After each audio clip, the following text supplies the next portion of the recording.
Hello everyone, my name is Ashish Rami. Today we will focus on planning. It's a chapter of principles of management, one of the management subject. Okay.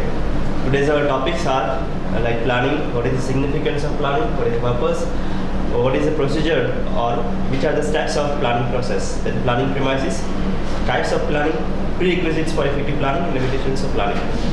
Okay, let's see what is the definition of planning. Means what do you mean by planning?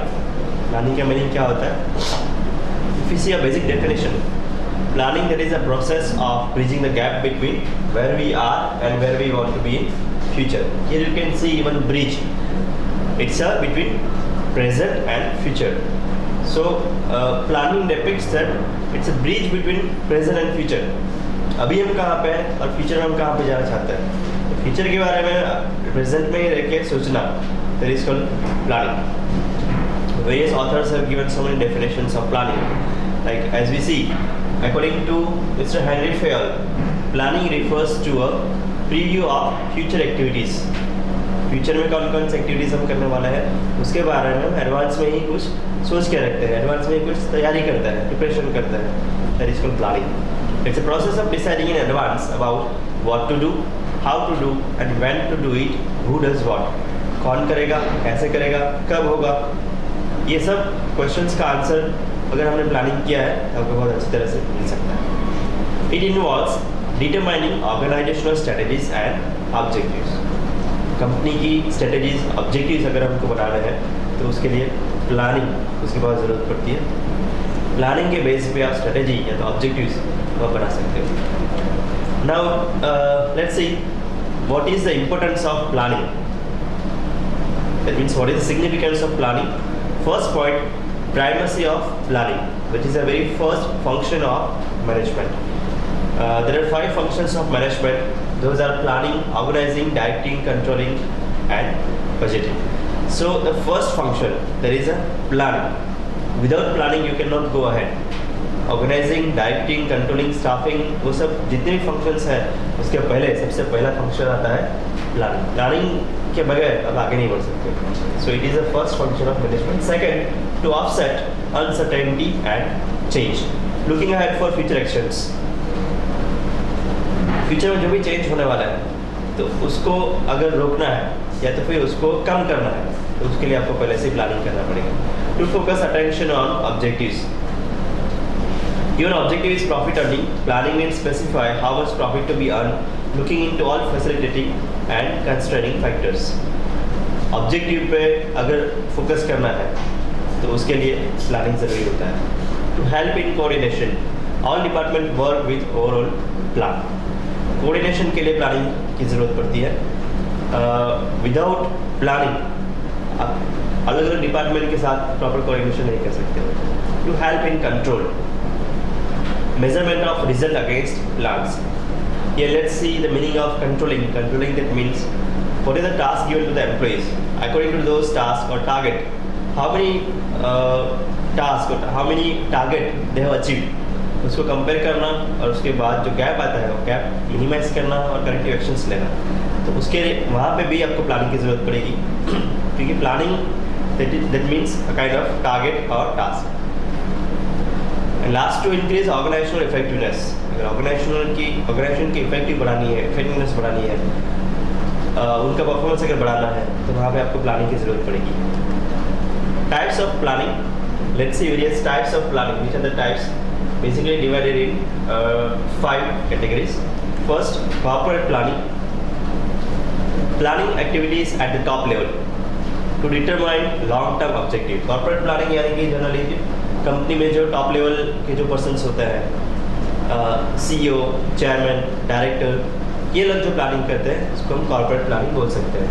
Where they generally think about long-term objectives. Generally वो long term यानी कि 5 या 10 साल के बाद क्या होने वाला है या क्या कंपनी करना चाहती है तो उसके बारे में वो जो सोचते हैं that is called long term planning. Second, functional planning taken for each major function like production, marketing, finance, HR. Company के जो मेजर फंक्शंस या तो फिर आप डिपार्टमेंट जो बोलते हो तो डिपार्टमेंट के मुताबिक जो प्लानिंग होता है that is called functional planning. Undertaken for सब functions within each major function. Third, strategic planning. sets long-term direction where organization wants to go. Strategy, where company thinks about various strategies. Company अलग अलग strategy बनाती है, future में क्या करना चाहती है, how they will tackle with various competitors, तो उसके लिए स्ट्रेटेजिक प्लानिंग करते हैं. Example, plan growth rate in sales, diversification of business into new lines, types of products to be offered. These are various examples of strategic planning, where mostly strategies are involved. Involves analysis of environmental factors also. Fourth, operational planning, tactical or short-term planning. It covers generally 1 year. To continue production and distribution of current products to markets. Operational planning यानी कि जो day to day activities है, तो जो production होता है, that is called operational planning. Example, adjustment of production, increasing efficiency of activities. उसके लिए ऑपरेशनल प्लानिंग की जरूरत पड़ती है. Next, long term planning. It ranges between 1 year to 20 years. It involves analysis of environmental factors. Environmental factors का analysis करना, for example new product अगर develop करनी है, प्रोडक्ट डाइवर्सिफिकेशन अगर करना है, कोई नए मार्केट में जाना है, डेवलपमेंट ऑफ न्यू मार्केट्स, तो उसके लिए आपको लॉन्ग टर्म प्लानिंग की जरूरत पड़ेगी. Short term planning usually covers 1 year, 1 साल तक का होता है. नॉन एज ऑपरेशनल और technical planning also. Directly affect functional group, that is production, marketing and finance. 7, proactive planning, designing suitable action in expectation of possible changes. Not wait for environmental change but take actions in advance of change. Proactive यानी कि situation आने से पहले ही वो advance preparation करते हैं और उसके मुताबिक we face that situation. For example, fire safety. मैंने काफ़ी ऑर्गेनाइजेशन में आपने देखा होगा, या तो फिर काफ़ी कॉम्प्लेक्स में देखा होगा, बिल्डिंग में देखा होगा कि वहाँ पे फायर एक्सटिंग्विशर होते हैं. उसका क्या रीज़न है कि जब आग लगती है वहाँ पे, उस टाइम में ढूंढने ना जाना पड़े, इसलिए पहले से ही फायर एक्सटिंग्विशर हम वहाँ पे रखते हैं. तो that arrangement is called proactive planning. Situation के पहले ही हम प्लान करते हैं. Next, that is reactive planning. It is just reverse of proactive planning. Reactive planning में सिचुएशन होने के बाद हम कुछ एक्शन लेते हैं. Response after changes. Organization lose opportunity compare to proactive planners. अगर कोई रिएक्टिव प्लानर है, कोई रिएक्टिव प्लानिंग करता है, they generally lose various opportunities compared to proactive planners. 9, that is formal planning. It is a well-structured process taken by large organizations, special department run by MBAs and engineers, monitors environment on continuous basis. Generally जो बड़ा organisation होता है वहाँ पे formal planning किया जाता है और it is done by MBA, professional people, engineers, etc. If they see some change, they go for detailed study. 10th, informal planning. It is taken by small organizations based on manager's memory or events or gut feelings. Manager को ऐसा लगता है कि हाँ यहाँ पे ये होना चाहिए. So according to his experience, skills and gut feeling, he do a planning. That is called informal plan. Now we'll see which are the steps involved in planning process. Planning process. First step, that is establishing objectives. First of all, for a good planning, you have to make various objectives. आपको objectives बनाने पड़ेंगे. Objectives are like short term और long term. Short term यानी कि जैसे हमने types of planning में देखा, short term जो generally 1 year तक के होते हैं. Long term goal, it can be up to 20 years also. It indicates what to accomplish in future. Future में आप क्या करने वाले हो, कैसे करने वाले हो, वो आपको ये स्टेप में पता चलेगा. प्लानिंग, ऑब्जेक्टिव्स और गोल्स. यहाँ पे गोल्स कैसे होने चाहिए? Goals should be smarter. Smarter is actually an acronym. उसका फुल फॉर्म होता है s stands for specific. It means not vague और हार्ड टू अंडरस्टैंड. आपका जो गोल है वो वेग यानी कि अचौकस नहीं होना चाहिए. It should be specific. Second, measurable. उसको आप मेजर कर सकते हो. Like achieving a target of 500 crores profit. 500, that is measurable. Acceptable, where it should be acceptable to all the employees. Realistic, it should be realistic, where the targets is achieved by all the employees or can be achieved by all the employees. Time frame, specific time should be there in your goal statement. Like achieving targets of 500 crores profit within next 6 months or next 2 years. So year 2 years that stands for time frame. It should be time bounding, क्योंकि अगर time bounding नहीं होगा तो आपका गोल आगे आगे चलता ही जाएगा. Extending stretching capabilities, where you stretch capacities of your employees. Next, rewarding. अगर आपका गोल खत्म हो रहा है या टारगेट अचीव हो रहा है तो उसके बाद आप एम्प्लॉइज को कुछ अच्छा रिवॉर्ड दे दें. So that is smarter. Goal should be smarter. Second step of planning process, that is building the premises. Here premises means what? Premises is a kind of assumptions about the future. Future में क्या होने वाला है, अगर ऐसा नहीं होगा तो आप क्या करेंगे, उसके बारे में एडवांस में सोचते हो. That is called premises. Premises are like prices, wages, taxes, sales, etc. कि अगर prices ज़्यादा होती है, wage ज़्यादा होती है, tax ज़्यादा होता है, तो वो हमारी कंपनी पे या हमारे प्रोडक्शन पे कैसे असर करेगा. Then you have to think. 3 types of premises are there, like uncontrollable, which you cannot control, like population growth. Second, semi-controllable, that is efficiency of employees. Employee की efficiency कैसी होती है. And controllable, there is future plan of company for development, which you can control. ये ऐसा premises है जो आप control कर सकते हो, like future plan of your company. Company में आप फ्यूचर में क्या करने वाले हो वो आपके हाथ में, that is controllable. Third, collecting, classifying and analysing the data. In this step relevant data is needed. आपने जो गोल स्टेटमेंट बनाया है, accordingly you will collect various data information, but rough data is of no use. Rough data किसी काम का नहीं है.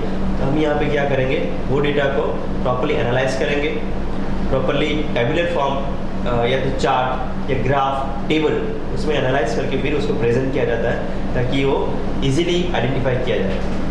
Fourth, determining alternative course. यहाँ पे आप आपने जो डेटा कलेक्ट किया है, आपका जो गोल है, टारगेट है, उसका आप अल्टरनेटिव सोचोगे. अल्टरनेटिव कोर्स ऑफ एक्शन, यानी कि उसका कोई ऑप्शन क्या है वो आप सोचोगे. फाइंडिंग ऑप्शंस और alternatives. Example, to raise funds. अगर आपको कंपनी के लिए पैसा चाहिए, फंड्स चाहिए, तो उसके लिए क्या क्या ऑप्शंस हो सकते हैं. Like you can raise your funds from bank, you can take loans from bank or institutes, you can take help of your friends, family members or group members, you can have shares, you can distribute shares के जरिए भी आप funds ले सकते हो. you can sell your property. तो ये बहुत सारे अलग अलग ऑप्शंस हैं. तो इस तरह से आपको अलग अलग ऑप्शंस फाइंड आउट करना है. Similarly, to increase profit. Profit कैसे इंक्रीज कर सकते हो, by raising your price, by improving your quality, by giving training to the employees. So there are various options. So in fourth step you have to find various options. Fifth step, evaluating alternatives. जो alternatives आपने सोचे हैं, जो options आपने सोचे हैं, उसके बारे में आप evaluation करेंगे. That means you will appraise, you will evaluate, यानी कि जो हम बोलते हैं मूल्यांकन. हर एक को assess करना, हर एक का check करना. Each choice must be properly assessed. Statistical methods or operational research and formulas may be used. उसको आप एनालाइज करने के लिए अभी तो मार्केट में काफ़ी सॉफ्टवेयर्स भी मिलते हैं, तो उसको भी आप यूज़ कर सकते हो. और वेरियस स्टैटिस्टिकल, मैथमेटिकल और operational research techniques can be also used. Profitability must be considered. वहाँ पे हर एक ऑप्शन में कितनी प्रॉफिटेबिलिटी है, इसमें कितना फ़ायदा है और नुकसान है, वो आपको देखना पड़ेगा. You have to do cost benefit analysis also. Sixth, selection of an action. और फाइनली आप एक ऑप्शन सिलेक्ट करोगे. Carefully selection of the plan और option. But before selecting your action और option, you have to think twice before selecting any plan. 7. Preparing derivative plans. It is also called as sub-plan. Subsidiary plans for section or department you will make in this step. For example, starting a college. अगर एक college आपको start करनी है तो दूसरे plan, यानी कि सब प्लान्स किस तरह के हो सकते हैं. Other plans are recruiting lecturers, maintenance of campus, facilities, administration. ये अलग अलग सब प्लान्स हुए. और ये सब प्लान्स कंडक्ट करने के लिए आप अलग अलग HODs अपॉइंट करो. So HODs are given responsibility for various activities. 8th step, that is providing follow-up. Plan can be executed on experimental basis. सबसे लास्ट स्टेप है कि आप वो प्लान के बारे में फीडबैक लोगे. You will have a follow-up. पहले आप एक्सपेरिमेंटल बेसिस पे भी प्लान एग्जीक्यूट कर सकते हो, इम्प्लीमेंट कर सकते हो. चांसेस ऑफ सक्सेस में भी चेक, ताकि अगर आपने एक्सपेरिमेंट पे किया है तो आपको पता चलेगा कि इसके ऊपर से कितना सक्सेस का चांसेस है, सक्सेस रेशियो कितना है, that you can know. Necessary to keep an eye on progress of the plan. ऐसा नहीं है कि प्लानिंग आपने एक बार किया तो खत्म हो गया। Planning is a ongoing and continuous process, उसको आपको कंटिन्यूअसली पीरियडिकली चेक करना पड़ेगा। You have to keep an eye on progress of the plan. आपने जो टारगेट सेट किया था which was in first step, उसके मुताबिक आपका प्लान, आपकी एक्शन चल रही है कि नहीं, that you have to think. Corrective steps may be taken at regular interval which is useful in future plan. अगर आपको लग रहा है कि ये गोल के मुताबिक काम नहीं हो रहा है, ये प्रॉपर नहीं हो रहा है, तो उसके मुताबिक आप प्लान में कुछ माइनर चेंजेस भी कर सकते हो या उसको इम्प्रूव भी कर सकते हो। Okay, so that was all about planning process. Now next topic, that is prerequisites for effective planning. That means अगर आपको इफेक्टिव प्लानिंग करना है तो उसके लिए आपको क्या क्या चीज़ें ध्यान में रखनी पड़ेगी। तो those are certain prerequisites. First, link to long term objective. Effective planning के लिए आपका प्लान लॉन्ग टर्म ऑब्जेक्टिव के साथ अलाइन होना चाहिए, सिंक में होना चाहिए। For example, budget is short term but linked to the long term objective. That must be profit. Direction for action. आपका प्लानिंग जो है उसको प्रॉपर डायरेक्शन मिलना चाहिए। आप किस तरह से आगे काम करोगे उसके लिए प्रॉपर डायरेक्शन जरूरी है। Consistent, it means continuous process. जैसे मैंने पहले बताया, planning is ongoing process and is continuous process. वो कंटिन्यूअस चलना चाहिए, ऐसा नहीं कि एक बार खत्म हो गया, that is all. Next, that is feasible. It should be feasible to all, acceptable to all. Planning आप जो भी सेट करो दैट शुड बी रियलिस्टिक। ऐसा नहीं कि कुछ एम्प्लॉइज उसको अचीव ना कर सके। So planning should be feasible to all. Simplicity, it should be simple to understand for all and flexible. जब जरूरत पड़े अकॉर्डिंग टू मार्केट सिचुएशन और environmental factors, it may need to be changed also. For example, change of production schedule in case of strike. ऐसी कोई emergency situation आती है तो उस टाइम पे आपको प्लानिंग थोड़ा एडजस्ट करना पड़ेगा, तो चेंज भी करना हो सकता है, तो it should be flexible. And the last topic, that is limitations of planning और barriers to effective planning. Generally effective planning में कौन कौन सी हिंड्रेंसेस या बैरियर्स आते हैं। First one is difficulty of accurate premising. Planning premise, that means assumption about future। लेकिन कई बार ऐसा होता है कि कुछ मैनेजर्स फ्यूचर के बारे में प्रॉपरली एज्यूम नहीं कर पाते। If you are facing difficulty of accurate premising, then also your planning may be fail in future. Problems of rapid change. अगर रैपिड चेंज आता है मार्केट में, फॉर एग्जाम्पल टेक्नोलॉजिकल चेंज और cultural change, demand of product में भी change, तो अगर ऐसा कोई रैपिड चेंज आता है मार्केट में तो भी आपका प्लानिंग फेल जाएगा। Internal inflexibilities like psychological inflexibilities, generally resistance to change. Employees का ये एक प्रॉब्लम रहता है, ये एक बैरियर होता है कि अगर कुछ भी आप चेंज करने के लिए जाओ ऑर्गेनाइजेशन में तो जनरली एम्प्लॉइज़ रेजिस्ट, यानी कि एम्प्लॉइज़ उसका विरोध करते हैं, अपोज करते हैं कि नहीं, हमको ये चेंज नहीं चाहिए, तो उसकी वजह से भी प्लानिंग फेल हो सकता है। पॉलिसी एंड प्रोसीजरल इनफ्लेक्सिबिलिटीज़, कई बार कुछ पॉलिसीज़ और प्रोसीजर्स बहुत रिजिड होती है, बहुत टफ होती है, तो उस टाइम पे भी आपकी प्लानिंग फेल हो सकती है। Capital investment, if it requires large capital और ह्यूज कैपिटल, तो वहाँ पे फंड रेज करने का प्रॉब्लम आ सकता है। External inflexibilities which is outside of the companies like political climate. अगर सडनली गवर्नमेंट्स 2-2 महीने में या 6-6 महीने में चेंज होती है, तो गवर्नमेंट चेंज होने के साथ उनकी पॉलिसीज़ भी चेंज हुई, तो पॉलिसीज़ चेंज होती है which directly affects to our company. तो पॉलिटिकल क्लाइमेट अगर प्रॉपर नहीं है तो भी ये प्रॉब्लम हो सकता है। Trade unions are also affected to government. अगर ट्रेड यूनियन की डिमांड भी चेंज होती है, if they require high wages और if they are on strike, तो उसकी वजह से भी प्लानिंग में प्रॉब्लम हो सकता है। Technological change, generally as we know that day by day so many technologies are invented daily, तो अगर इस तरह की कोई नई नई टेक्नोलॉजी आती है तो आपका जो प्लानिंग है वो भी फेल हो सकता है।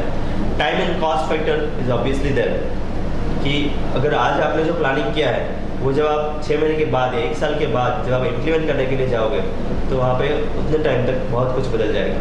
सो time and cost factors and failure of people in planning.